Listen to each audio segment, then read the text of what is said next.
Hello नमस्कार दोस्तों, मेरा नाम है अजय यादव और आप देख रहे हो एंटरटेनमेंट फॉर यू। दोस्तों, एंटरटेनमेंट फॉर यू की इस वीडियो में आज हम बात करने वाले हैं भोजपुरी फिल्म डोली से जाकर रखना के life time box office collection के बारे में, जो कि होगा एक आंकड़ा। तो पहले हम बात करते हैं पहले फिल्म के बारे में। फिल्म में लीड रोल में है खेसारी लाल यादव, फीमेल लीड है आम्रपाली दुबे, को स्टार है रक्षा गुप्ता, अनूप अरोरा, बहुत सारे बेहतरीन कलाकार। अगर हम बात करें फिल्म के रिलीज डेट के बारे में, तो फिल्म को रिलीज़ किया गया था बॉक्स ऑफिस पे 2 सितंबर को ऑल ओवर द इंडिया में। हालांकि मुंबई, गुजरात, वेस्ट बंगाल और बिहार, झारखंड के तकरीबन ये 60+ थिएटर्स में रिलीज हुई थी। फिल्म को आईनॉक्स और फिल्म को पीवीआर में भी रिलीज़ किया गया था। फिल्म की स्टोरी काफ़ी बढ़िया थी, लेकिन उतनी बढ़िया भी नहीं थी कि आप इस फिल्म को थिएटर्स में एंजॉय करो। हाँ, फिल्म की कहानी फुल टू फैमिली एंटरटेनमेंट थी और फिल्म में कुछ आपत्तिजनक दृश्य नहीं थे, यानी फिल्म को एडल्ट नहीं बनाया गया।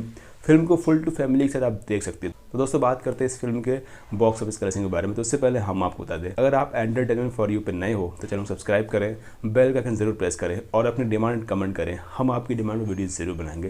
तो दोस्तों, आइए बात करते हैं भोजपुरी फिल्म डोली से जाकर रखना के life time box office collection के बारे में। दोस्तों, उससे पहले हम बात कर लेते हैं कि खेसारी और आम्रपाली की एक और फिल्म आई थी, जिस फिल्म का नाम था आशिकी। और आशिकी बॉक्स ऑफिस में कुछ खास परफॉर्म नहीं कर पाई थी और वो उनकी फिल्म ठीक ही एवरेज थी। उतनी बड़ी हिट भी नहीं थी जितनी कि उस फिल्म के फर्स्ट लुक और उस फिल्म के ट्रेलर से अंदाज़ा लगाया गया था।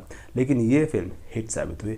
फिल्म ने लाइफ टाइम पे बॉक्स ऑफिस पे कमाई की है 3.56 करोड़ रुपए की और फिल्म का बजट है 2 करोड़ 10 लाख रुपए। और इस फिल्म को बॉक्स ऑफिस पे हिट की वर्डिक्ट मिली हुई है। दोस्तों, बहुत जल्द आपको ये फिल्म टेलीविज़न पर देखने को मिलेगी।